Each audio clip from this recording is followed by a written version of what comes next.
Sheffield Insight Meditation has some vacancies for trustees. Trustees, in principle, are the people who make the decisions for the organisation, organise retreats and so on. And then we also have vacancies for helpers. I know a lot of you have helped with practical things like moving cushions and so on. We also need people from the next level up to organise helpers. It can be challenging, but also very rewarding. It's a form of service, deepening practice. So if you're interested in that, talk to us at the end. Talk to me or Marianne or Catherine. I think isn't in here yet. Catherine made the announcements yesterday. Thank you.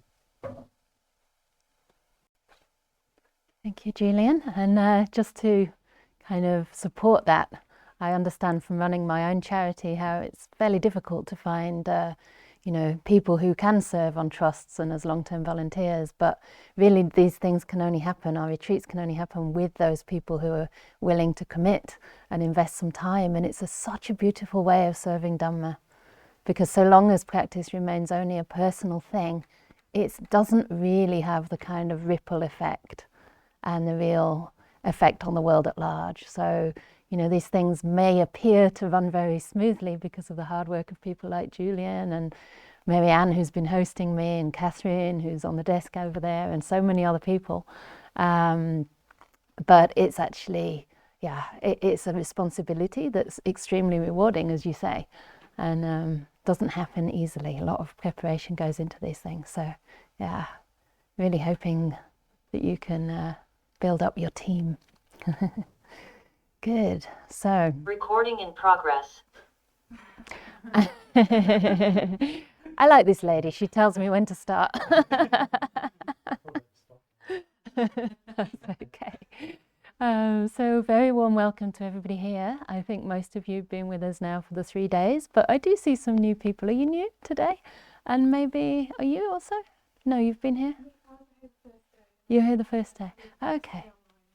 Ah, right, yeah, great. So more or less everybody's been with us all this time, and if you are new, very warm welcome. There are also people online joining, I think just for this day, that I haven't noticed here until now, so I'm very happy to see you. Many of the people calling in via Zoom, there's about 80 people today. I don't know if they're all actually logged on, but many of them are known to me and also very good in serving the Dhamma. So even though it's more intimate here, we're actually reaching a big community, and hopefully we can benefit from everybody's practice. If they can benefit from ours, and we can benefit from theirs, because I know there's some very diligent practitioners on the Zoom as well. So warm welcome. And today's the last day. Everything's just starting to go smoothly, and the heating works, and drinks are rolling in. I mean, coffee and tea. Anyway, today I thought we'd go a little bit more deeply into how wisdom deepens Metta and Samadhi. So how the wisdom aspects of practice, which we've been practicing all along through right intention mainly, how they support the deepening of loving kindness and of stillness, the states of mind that can lead to deep absorptions, deep states of meditation. So maybe it's obvious that love is deepened by wisdom, and also that in a sense the deeper the understanding, the insight into suffering, and also the universal nature of suffering, the fact that we all must experience difficulties in our life, frustrations, disappointments, even just that low-grade sense of stress or sense of, not really being quite sure what we're doing here all the time. The word suffering can sometimes sound very intense, but it really encompasses any kind of discontent, any kind of less than peaceful, contented and satisfied. And when we understand the universal nature of that, the pervasive nature of that, then the only wise response is compassion, is metta. So for me, I try to keep that in mind, as I've said before, especially when I'm going through periods that, are challenging, that perhaps I can go through this and relate better to other people going through similar things or maybe different things. Because the more I can embrace that suffering and come into contact with it and understand, you know, the inevitability in a sense, but also the impermanence of every conditioned state of mind, the more I can have sympathy and empathy with others when I encounter them in my daily life, and I can hold that space. You know, it's by holding space for our own suffering that we can hold that space where others may be going through difficulties without feeling maybe uneasy or intimidated by that. We can just be a listening ear, you know, because so often we want to fix ourselves and fix other people, but really it's just remaining present in a loving, warm, embracing way that can help to really heal some of these problems in the world. So metta comes directly from what the Buddha called right view, and yesterday Shad was asking whether right is a good translation of any of these factors of the path. And I was thinking about it a little bit like, say you want to go through a certain course to get into university. There's certain books and reading material that's the right material to read to pass your exams. And it's right in the sense of it will qualify you to pass those exams. If it's wise reading material, it sounds to me more optional. Like, okay, it's wise to read that, but you don't have to read that. Does that make sense? Whereas right is something very clear and very necessary in a sense to accomplish one's goal. So it's not meant, again, as a value judgment, but there is such a thing as right view in the sense that it will lead to deeper wisdom, to deeper love, which is the next factor of the path, the right motivations that we bring to life and to the practice. For those who are here for the first time on Zoom or in person here, those right motivations are motivations of letting go, renouncing one's selfishness in a sense, non-control, non-possession. That's the first. It's called nekkhamma, renunciation. And the second one is avyapada, which means non-ill will. That's a synonym for loving kindness. And the last one is avihimsaka, which means non-violence, non-cruelty. In other words, compassion, gentleness. Even patience can be included there. So we start to become more and more motivated by these things. And yet, not only is love a means to develop wisdom, it's also a natural outcome of what wisdom really should mean. Because so often we can think that we're wise, or we can be impressed by other people, the way they speak, their knowledge, the way, you know, they present themselves. But unless that wisdom is resulting in an opening of the heart and of a real deepening of the intention to do good in the world, what really is the value of that wisdom? You know, if you're still selfish, if you're still kind of brittle and you know, greedy and trying to exploit other people, what is the value of knowledge? You can be very intelligent but very cruel. Whereas wisdom is something that should actually have its effect and manifest as love. And I found a lovely quote from the suttas here. It's from the Anguttara Nikaya number 4. And a monk approaches the Buddha to ask, you know, when you say a person of great wisdom, one who is wise, in what way is a wise person of great wisdom? And then the Buddha answers, here, a wise person of great wisdom does not intend for one's own affliction. That's important. Yesterday someone said they feel self-indulgent when they have thoughts of loving kindness for themselves and practice meditation. But here we shouldn't be attending for our own affliction. It's good to be happy and do things that are, you know, beneficial for you. So one should not intend for their own affliction or for the affliction of others or for the affliction of both. But rather, when they plan for their own welfare, for the welfare of others, the welfare of both, and the welfare of the whole world. It's in this way that one is a wise person of great wisdom. So this really, again, feeds into the metta practice and the reason behind sometimes beginning with oneself, but then considering the other people around us, the loved person. Later on, if you would continue the metta, you could work with the neutral person, so-called, or a person you have difficulties with, and then spreading it outward to the whole world. So we're kind of coming from both angles. It's not that we wait until we're wise and then we have this love for the world, but we can develop this love for the world to undermine some of the obstacles to love, some of the afflictive emotions that we have inside. And in that way, it will also reinforce the wisdom. So I wanted to just speak a little bit about what wisdom is then, according to the Buddha. So as I said, it's not only what we understand, but it's measured by our virtue and our compassion.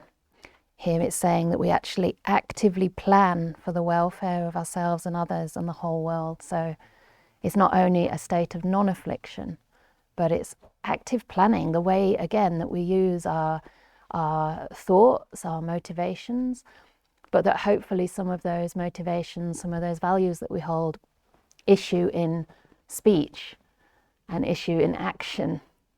If they don't, then again, maybe we need to top up our cup, so to speak, that it starts to flow over and affect others too.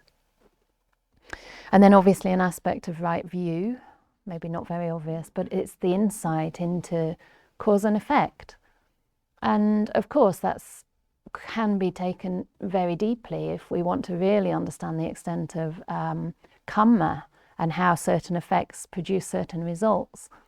But I think it's easy enough to notice, or we can practice to notice, how when we're motivated by, say, greed or ill will or clinging, the opposite of renunciation, how that leads to suffering. And not only later on, but even when we have those states of mind, very aversive states of mind or feelings of hostility to others, we suffer right there and then. So we can notice the cause and effect almost instantaneously. Even with things like craving, often we think, oh, well, craving, clinging leads to suffering. But the very fact that you're craving is like a thirst. It's like a thirst that's bothering you all the time, that you want to quench. And at that moment, there cannot be contentment. So we learn to see what these roots of suffering are, and we learn to address those causes and get wise as to the effects. So even if we have maybe a less than desirable effect that we're experiencing, maybe some guilt about something we've said, we can still relate to that without greed, hate, and delusion. We can relate to that with love and kindness instead. Oh, just like others, I make mistakes. At least I recognize that mistake, and now I intend to do better next time. Let me let go of the past, maybe seek forgiveness from a person that we may be hurt, and move on, intending to do better. And I think that's very relevant for today, with it being the last day of the year. We can develop these intentions to let go and to bring forward into life the values we really cherish and hold dear. And you can never really make mistakes that are sort of intractable. We do slip up from time to time, but I always feel that one thing that differentiates practitioners from maybe people that aren't quite so involved or interested in understanding their minds is that we are developing good intentions intentionally. Right? We're not just leaving it to chance. There is such a thing as cultivation and practice. So it's all a practice. It's not we've got it right. We're practicing to understand. We're practicing to understand what real metta and compassion are. So this distinguishing from the wholesome and unwholesome is a really important part of right view. And of course, anything that's unwholesome is basically what leads to more problems, more difficulties, more suffering. The Buddha says they also lead away from nibbana. So they lead away from the goal of practice, which is complete freedom from suffering. Or if you like, unconditional happiness that just remains calm and balanced in every situation of life. And then the wholesome. So the wholesome are things that lead in that way, and the unwholesome, of course, are things that lead away from it. So I thought I'd talk this morning a little bit about how to use wisdom in relation to thoughts, discerning the kind of thoughts that are helpful and the thoughts that are harmful, I don't know about people here, but mostly with meditators, thoughts are kind of one of those little irritations that plague the meditator's mind. And obviously they are one of the obstacles to deepening stillness. So it's helpful sometimes to have some little methods to work with to overcome obstructive or difficult thoughts. And the other aspect I want to just touch on this morning, bearing in mind we don't have a lot of time, is how to distinguish between wholesome and unwholesome happiness. Because obviously that's the direction we want to move in. We want to move towards the happiness that really lasts, the happiness that has more of a taste of contentment and peace than anything we can find through the senses. So this is a sutta from the Majjhima Nikaya, and it's called Two Kinds of Thought. And it's quite encouraging because here even the Buddha says that he struggled with thoughts before he was enlightened, of course. But he was a human being, just like all of us. But he had this insight and he said to himself, suppose I divide my thoughts into two classes. Then I set on one side thoughts of sensual desire, thoughts of ill will, and thoughts of harming. And I set on the other side thoughts of renunciation, of benevolence, and of harmlessness. So the last three you might recognize as absolutely identical to the three right intentions.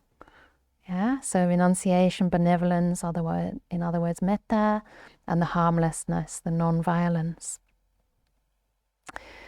So as he dwelled, diligent, ardent, and resolute, a thought of sensual desire, ill will, or harming arose. Then the Buddha says, I understood thus, this bad thought has arisen in me. This leads to my own affliction, to others' affliction, and to the affliction of both. It obstructs wisdom, causes difficulties, and leads away from nibbana. When I considered that this leads to my own affliction, it subsided in me. When I considered it leads to others' affliction, and to the affliction of both, it subsided in me. When I considered this obstructs wisdom, causes difficulties, and leads away from nibbana, it subsided in me.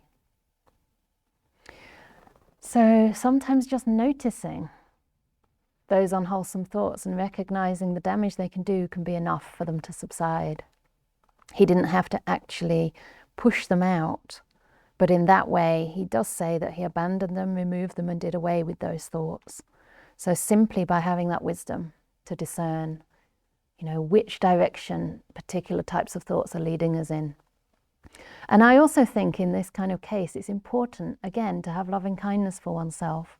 Because I've noticed in my own life, when I have kind of the inner tyrant kicking off, or when I'm pretty down on myself, which doesn't happen too often, but it happens from time to time, there's not so much motivation to even do things that are good for me, because I don't have enough care and love for myself at that time. So even in kind of trying to discern where our own well-being lies, I think it's so important to have that sense of care and love towards ourselves first, so that we want to do the wholesome to increase our own happiness. I don't know if that makes sense, but I think it all feeds into the same thing, metta through and through. So first of all, we discern, these thoughts, and it's not that anyone else can tell you what's correct, but we can look at the roots of these things, like are they motivated by greed, hate, and delusion, or are the thoughts motivated by kindness, gentleness, and a lack of sensual desire? And then the Buddha in the next sutta, which I don't have with me, but I can recollect most of, he talks about different ways of working with thought to overcome them. And like everything in practice, there's this fine line between doing and letting be. It's like when to be more active, when to be more passive, and just ignore things that are happening. Don't give them too much attention. But there is a place for substituting unwholesome thoughts, and that's the first method the Buddha describes in this particular sutta. It's the number 19, for anyone who wants to read it, 19 in the Majjhima Nikaya. And he's basically saying that when an unwholesome thought arises, we can replace it with a wholesome thought. So this is also what we've been doing with the practice of loving kindness. We've been intentionally bringing up wholesome thoughts, thoughts of goodwill, thoughts of benevolence, and that will push out and replace any unwholesome thoughts. It's not actually possible to have a thought of loving kindness and a thought of ill will at the same time. So we substitute one for the other, and he says it's like, I don't know if this makes sense in the modern world, but say there's, say, a step, that's the only thing I can think of, a step which you kind of make with wood, and then you have to put something underneath the wood to keep it in place, and there's a peg, like a wooden peg or something. And then he said it's like you use a finer peg to knock out the coarse peg. Does that make sense? So it's like the coarse peg is, I don't know, a piece of wood. That's your coarse thought, which is very harmful. And then you use a finer one to knock it out. So you replace it with a thought of loving kindness. And then eventually, hopefully, you can move to even less thinking. So those thoughts are just kind of stepping stones, if you like, to a really quiet mind. And then the next one is, again, a very obvious wisdom aspect, which is seeing the danger in the thoughts. And here I feel that it doesn't only mean seeing the danger in unwholesome thoughts, but just seeing the danger in thoughts generally, in the sense that they're not really reliable representations of the truth. They're very conditioned, they're very biased most of the time, incredibly subjective, and they tend to bend and twist the truth. My teacher Ajahn Brahm always says thoughts are one step away, at least, from reality, because reality, like bare experience, is something that's quite hard to put into words. Like, how do you really describe, say, the feeling in your tummy right now? Kind of dull or kind of bubbly, or we don't really have language to describe these feelings correctly, right? So it's an experience we can know. And whenever we put a label on something, it's always taking us a little step away from the experience of that. So obviously thoughts can spin all kinds of crazy stories, and sometimes we're really off the mark. So it can cause a lot of trouble. And it happens to the meditator, especially on longer retreats. Sometimes you can get into whole stories about somebody else on the retreat and what they did and why they did it, and they looked at you funny or whatever, and you decide you don't like that person, you know. And then afterwards you talk to these people and they're just nothing like you thought. They're so kind, or maybe you realize they're just quite fragile, or they're going through a difficult time. You know, and you think, gosh, if I'd have known that, I might have had more compassionate, kind and generous thoughts. But we kind of form these stories, and, you know, it is kind of like Mara getting involved, trying to prevent you from experiencing the peace of meditation. So, and the Buddha also said that even when we have wholesome thoughts, one of the dangers there is that still, even though there's no danger in the thought themselves, you know, it's good thoughts, it's not going to like defile, I don't like that word, it's not going to bring up negative qualities in the mind, but still, if we think a lot, even good things, we get tired, our body's tired. And then he said our mind is far away from stillness, far away from one-pointedness. So we gradually kind of try to incline our mind to wholesome ways of thinking, and then gradually let those thoughts go too. And then the next stage, if that doesn't work, and if there are still difficulties with these insistent, persistent thoughts, he said we can ignore those thoughts. And I think this is a common strategy that's taught in most practices that maybe don't teach the direct addressing of thoughts, is just to let them be there, but don't give them too much attention. So it's like your mind is this maybe big moon or something. That's my name, actually, Moon. So imagine it's like a big, nice, white, shiny moon, and the thoughts are kind of drifting across and, you know, causing a little bit of obscuration of the light or something. But you don't have to focus on them. There's other parts of the mind you can look at, the quiet parts of the mind, or, you know, the shiny parts of the mind. And you can just let them be there, and eventually they kind of fall off that disc. They just fall away. And I'm not talking about nimittas here. I'm just talking about one way you could visualize the mind. You could also see it like I don't like that one really, but a TV screen, it's often used. And the thoughts just kind of fall off the edge of the screen. So we don't have to bother too much with them. Yeah, we can let them be. But of course, if it's persistent, I think it can be very helpful to then replace with a thought of loving kindness or a thought of compassion to oneself, especially if you're suffering from a particular pattern of thought. And then lastly, he says that we can, not exactly lastly, the last one is to suppress the thought with all your might, but this is this is meant as an emergency measure. If you're about to act on something really unwholesome, you just say, no, I will not follow that thought.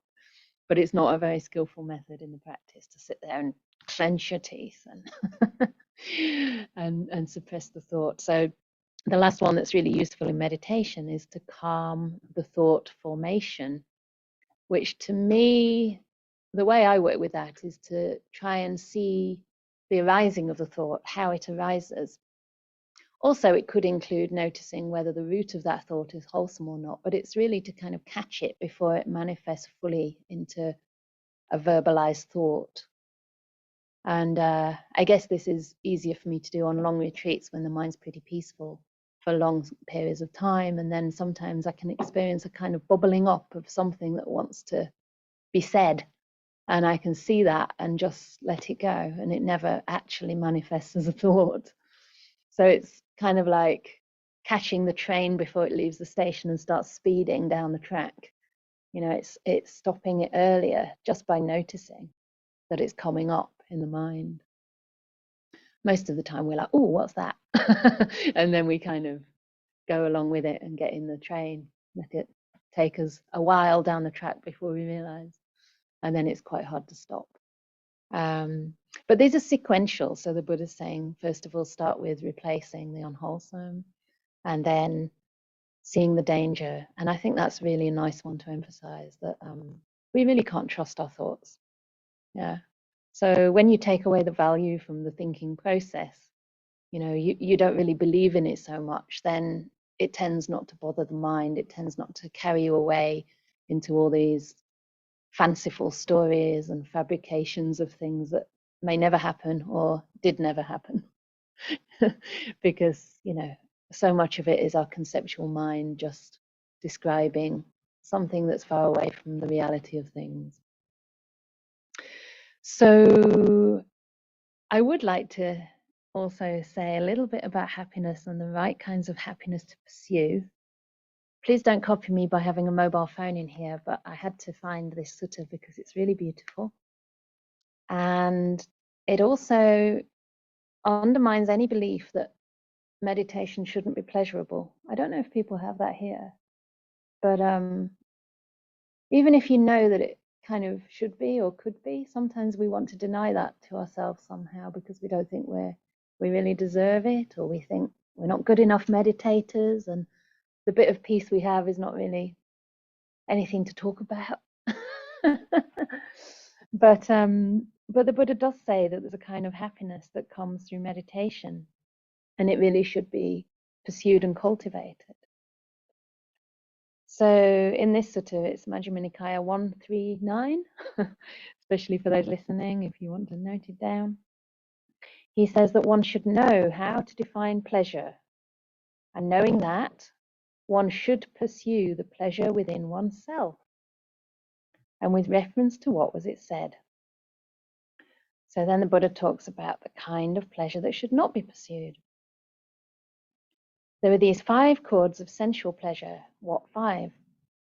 Forms cognizable by the eye, sounds cognizable by the ear, odors cognizable by the nose, flavors cognizable by the tongue, tangibles cognizable by the body, that are wished for, desired, agreeable, and likable, connected with sensual desire, and provocative of lust.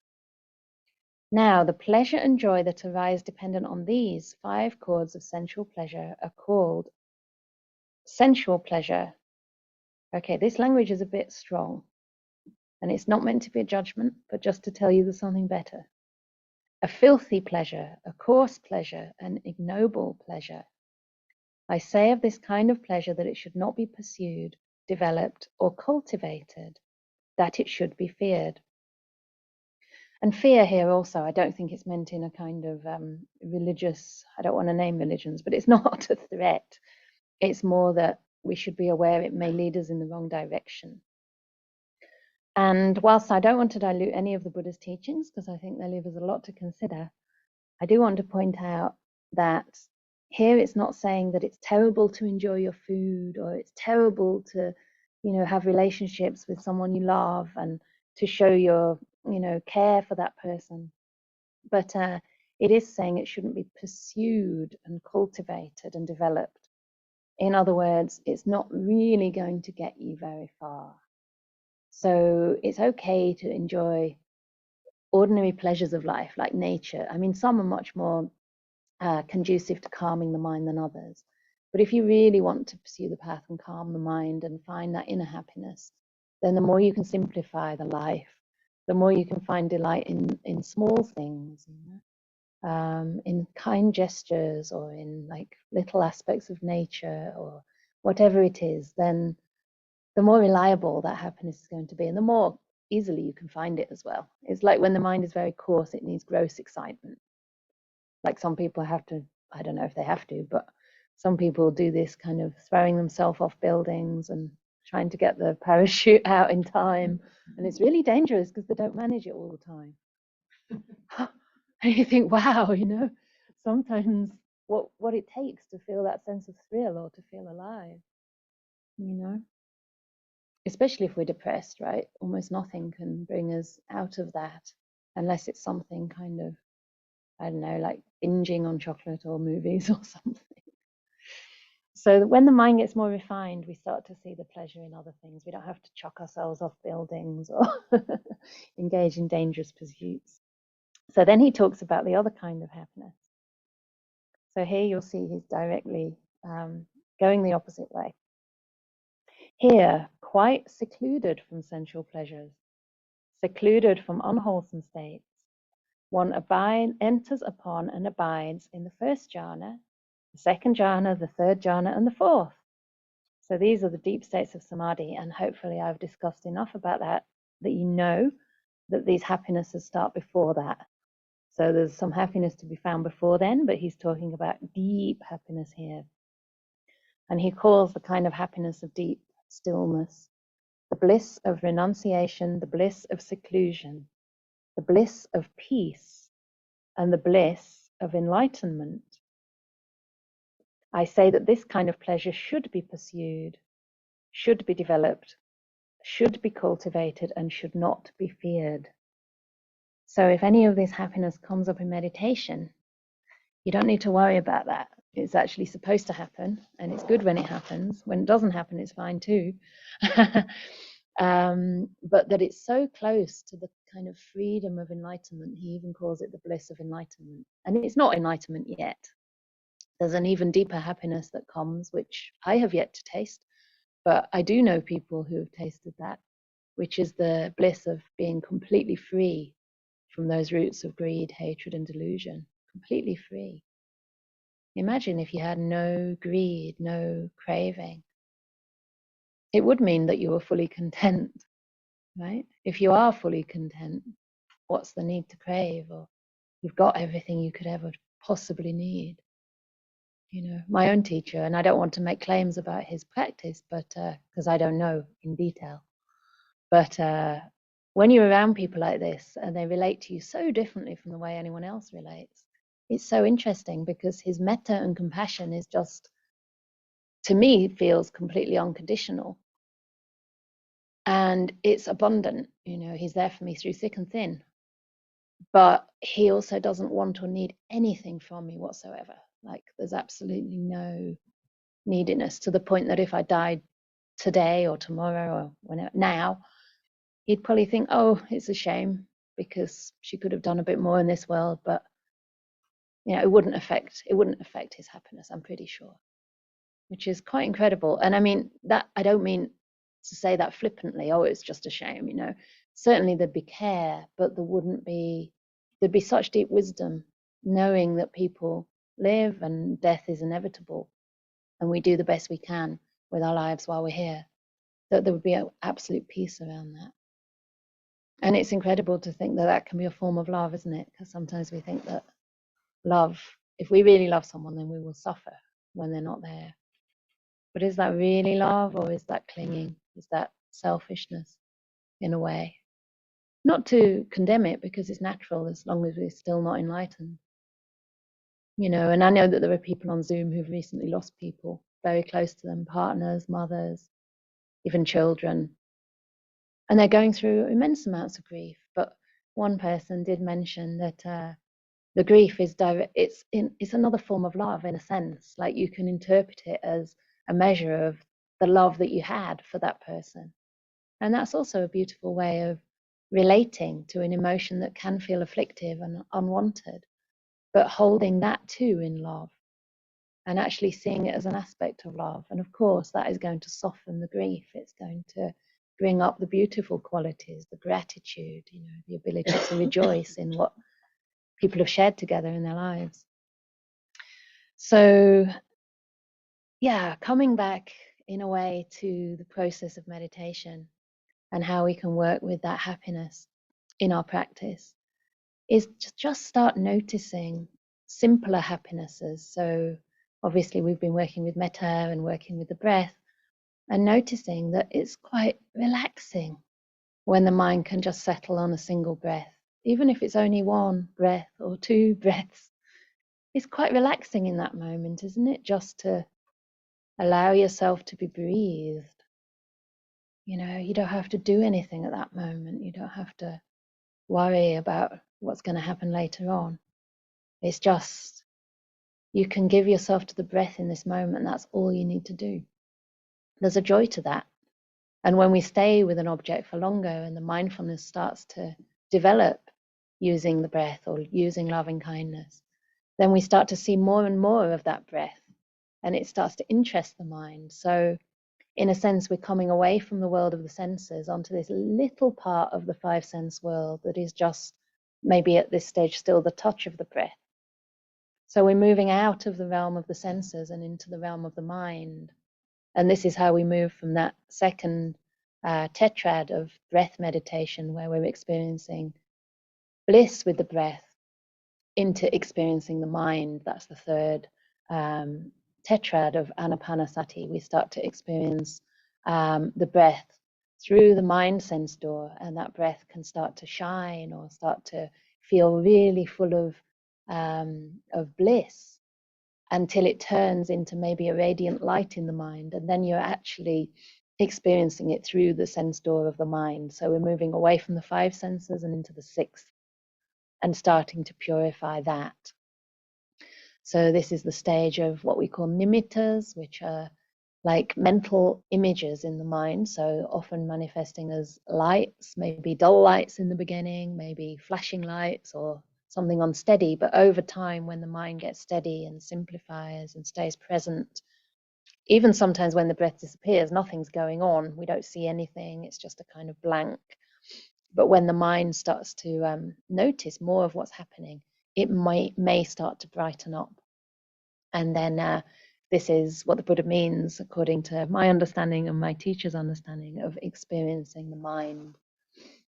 And then the mind is released, the last part of that tetrad, into the deep meditations, into the jhana states.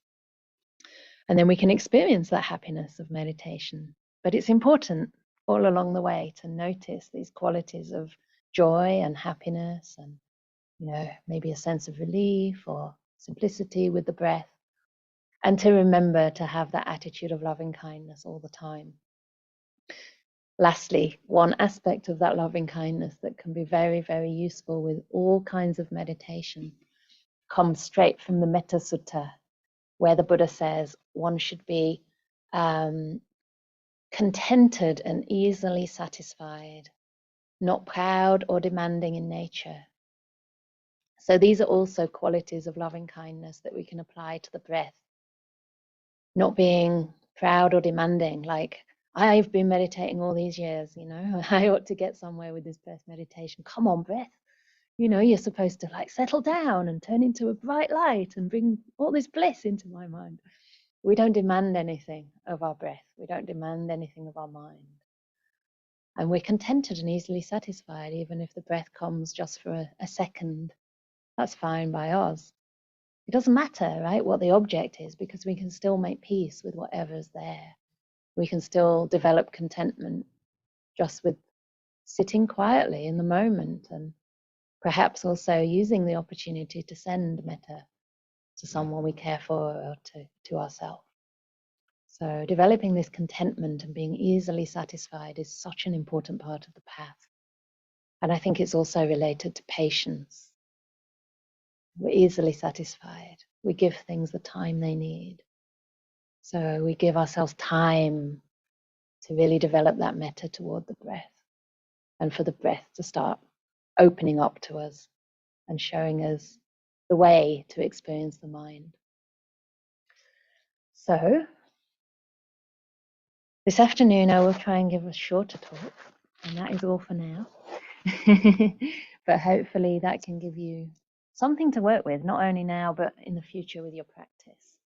So these retreats are quite short, and I do tend to give quite a lot of content and also a little bit of education around the Buddha's texts. But they're just things not to remember or to feel you have to use, but just things that might come up in your mind, even when you think you've forgotten them, and then you can just remember, oh yeah, I could add a word of metta here, or yeah, it's okay to experience joy. So hopefully that will help the process. All right, so if you would like to stretch a little bit, and then we'll do some meditation.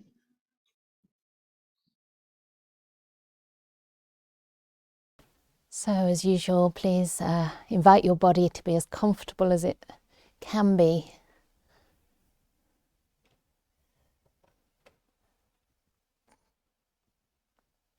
We'll be sitting about 40 minutes or so.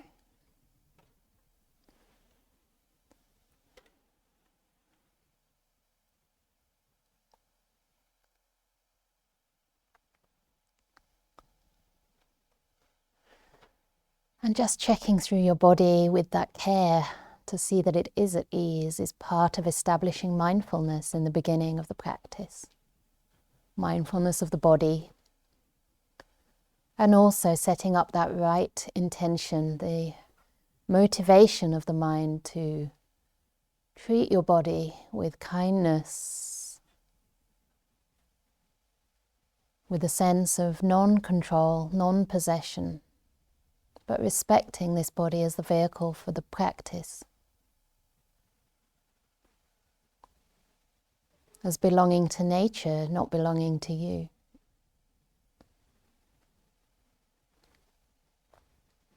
And being gentle with your body, not always trying to push it to the limits, but maybe doing the opposite instead. Being more comfortable than you might normally feel you should be.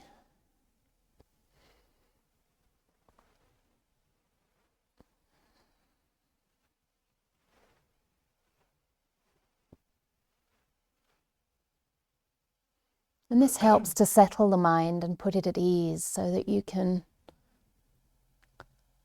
let the body fade into the background.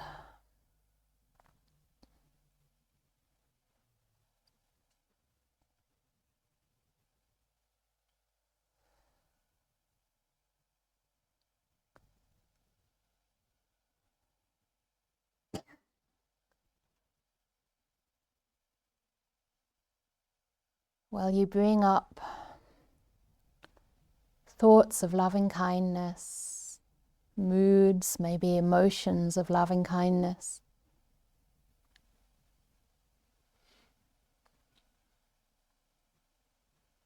By noticing any place in the body, maybe around the heart area, which feels fairly at ease.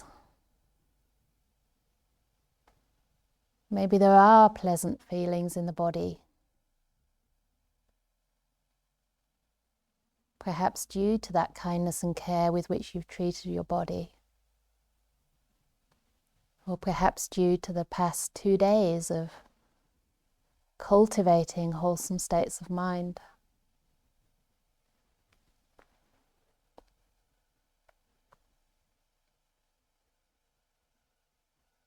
So just connecting with whatever pleasant sensations you experience right now, or maybe sensations that are fairly neutral, not painful, but fairly easy to be with.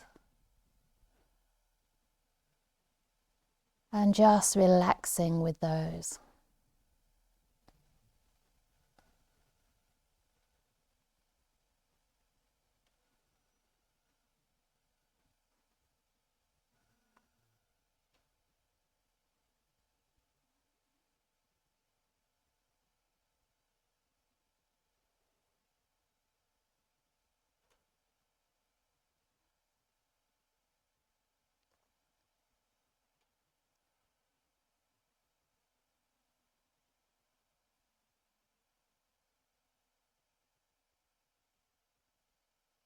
And also noticing the state of your emotional world right now.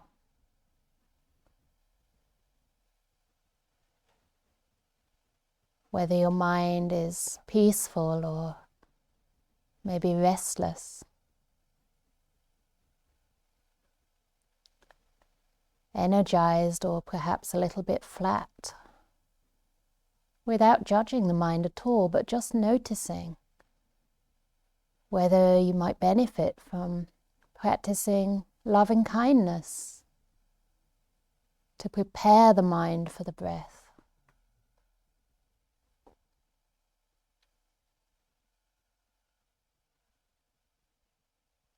If so, then staying connected to your body and bringing up the loved person or the benefactor to mind.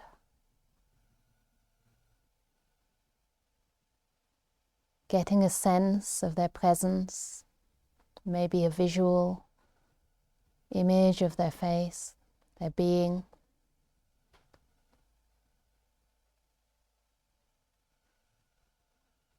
And imagine greeting them with a smile of friendship and warmth.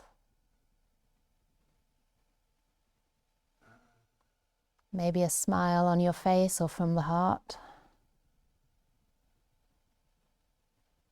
And this person smiling back at you. Sometimes this can be enough to generate feelings of loving kindness.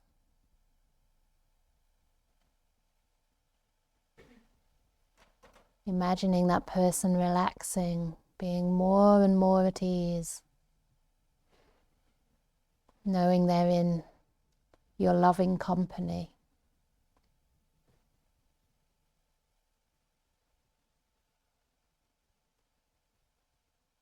And if you wish, you can offer them some good wishes by bringing thoughts of loving kindness to mind.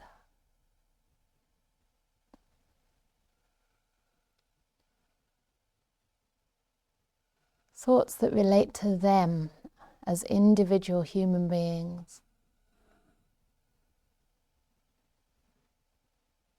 Thoughts that really encapsulate your deepest wishes for their well-being.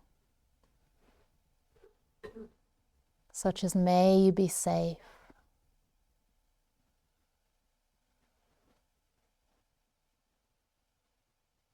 May you be healthy.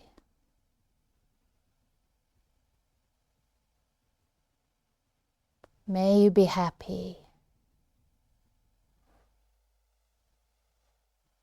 May you be free. Choosing your own phrases, or if your mind is fairly quiet, you may even choose just a single word, such as happy or content.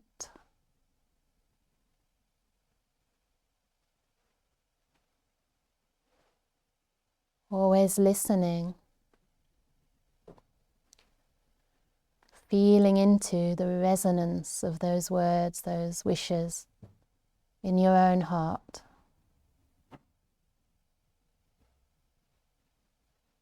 So we say the phrase or the word and then become silent and allow those words or phrases to direct the mind towards the feeling, the experience of loving kindness, before planting another phrase.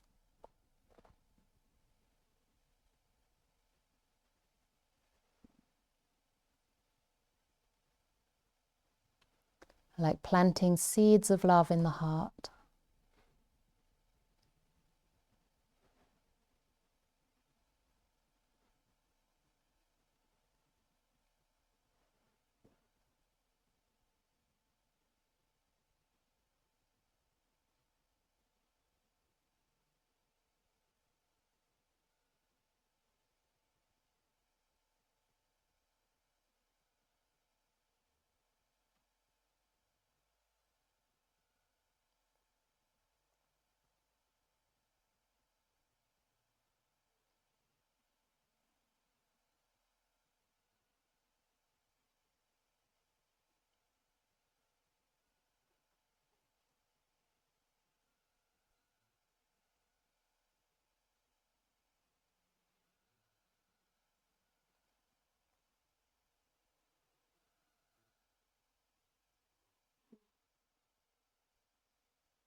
Sometimes when the mind quietens,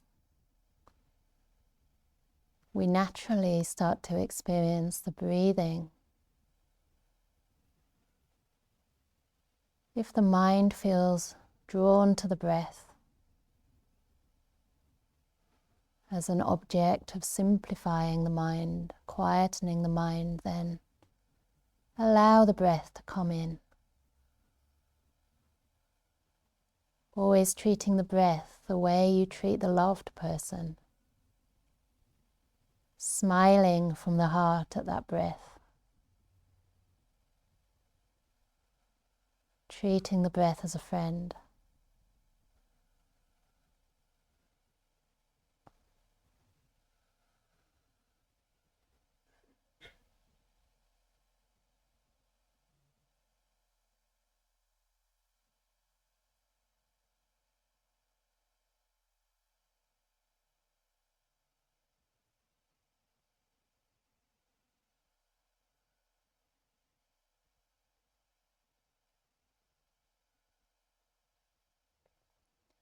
Just as you would never force a friend to stay by your side, we don't force the breath into the mind, or the mind onto the breath. We don't demand the breath be long or short. All breaths, whether long or short, rough or smooth, all breaths are welcome in the mind.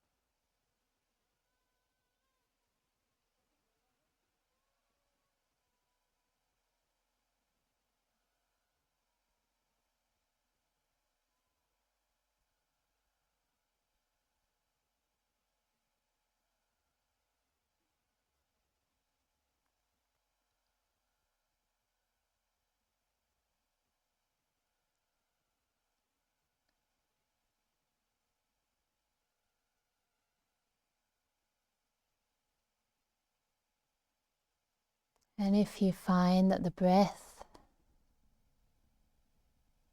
is present for you, yet it's sometimes hard to stay with the breath, you might even wish to add a word to the breath. Breathing in peace, breathing out love or contentment, whatever works for you.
And whether you have metta, a loved person, or the breath in mind, or any other object, see if you can notice the space between that object and your mind, and notice how you're relating to it. Is there clinging, frustration, force?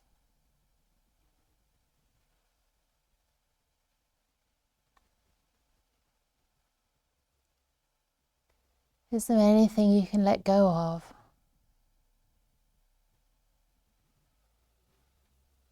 Can you be more gentle,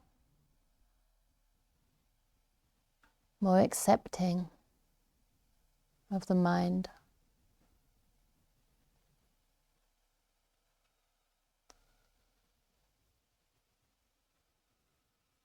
And you may notice that whenever you relax and let go, develop contentment with whatever is here, there's a deepening of happiness, a deepening of peace. So allow the mind to open to that peace, that joy.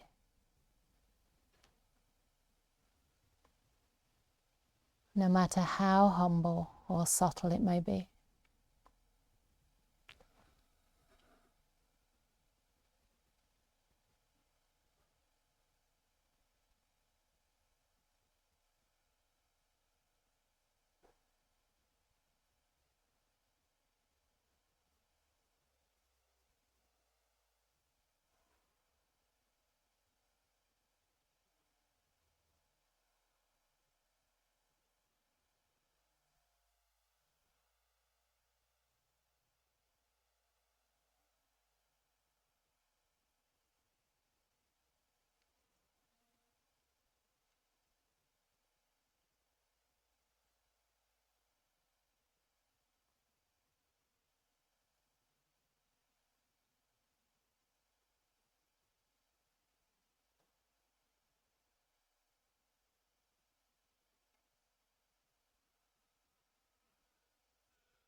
We're coming close to the end of the meditation now.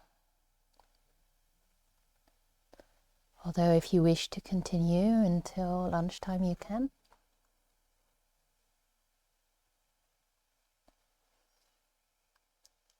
So just notice now the condition of your mind compared to when you began the meditation. Are you a little more peaceful, quiet, joyful?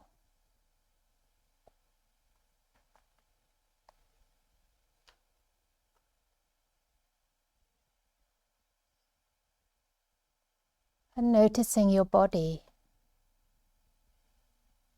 whether it's become more relaxed and at ease.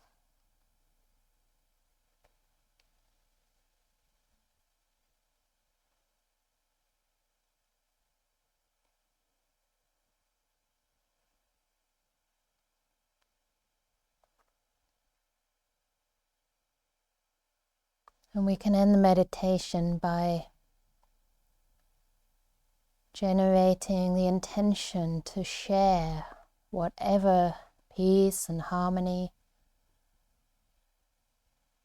whatever happiness and peace we've experienced now, with all beings, with everyone here meditating together in this room,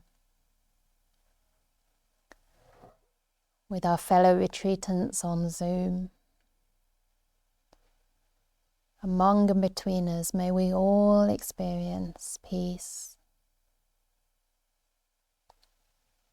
May I share the goodness of my practice, the goodness of my life with all beings.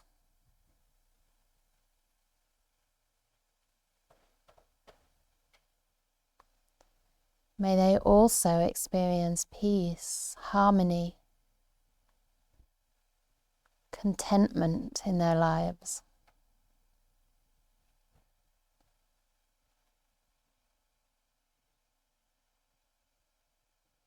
May all beings be safe, be healthy, be free. So it's always nice to do a few minutes of metta, of sharing the merits, sharing the happiness in your heart, the peace, no matter how subtle, how unremarkable you may feel that it is, still sharing that with all living beings.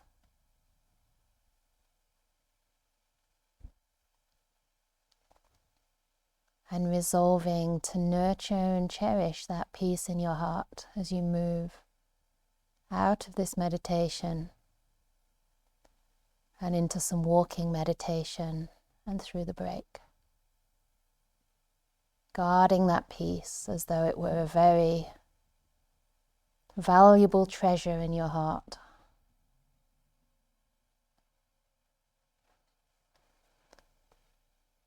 So I'm going to ring the bell 3 times. You may hear it on Zoom today, but otherwise you can just take 3 breaths or allow 3 more breaths into your mind and then gently open your eyes.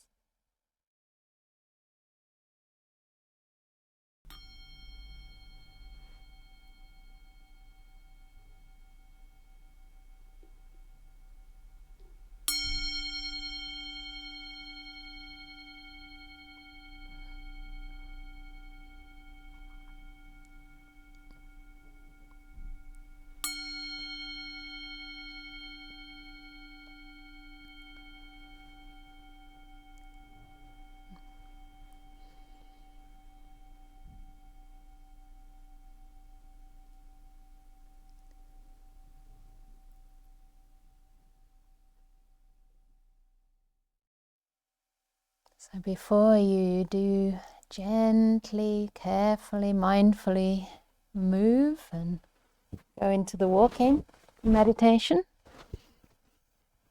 I would like to invite whoever wishes to take a little piece of paper outside. There's a little square bits of paper, and if you want to share your deep aspiration for next year, some beautiful intention that you have that you want to bring into the next year. Just one, and maybe one thing that you'd like to let go of. And you can do it the other way around. So maybe first write down something you'd like to let go of. It could be something physical or emotional or whatever it is, a relationship, an attitude, a habit pattern of mind, and something that you want to bring forward into the new year. And we'll share those at around, let's see, if we can try and be a little bit earlier for the afternoon session, maybe could we have the half-hour quiet sit from about 10 to till 20 past 1? Would that work? There's an optional silent sitting here at that time. 10 to until 20 past 1 for anyone who feels they want a bit more peace and quiet. And please keep this room reserved for that. So no writing or reading or maybe even sleeping at that time. So from 10 to 1 until 20 past 1, and then we'll meet here at about 25 past, and I'll read some of those out. And also on the Zoom, I will invite your aspirations, intentions and things to let go of as well. And we'll try and keep it pretty short, so I'll just read out a few. I might not get through 80 people on Zoom, but just to share a few of those before we do some more Dhamma reflection. Okay? Is that all good? Any questions? Any doubts? Excellent. So this is the last day, so please see if you can contain that silence and continue the mindfulness throughout the day. You'll get more results that way in your daily life. Thank you very much. Enjoy your walking.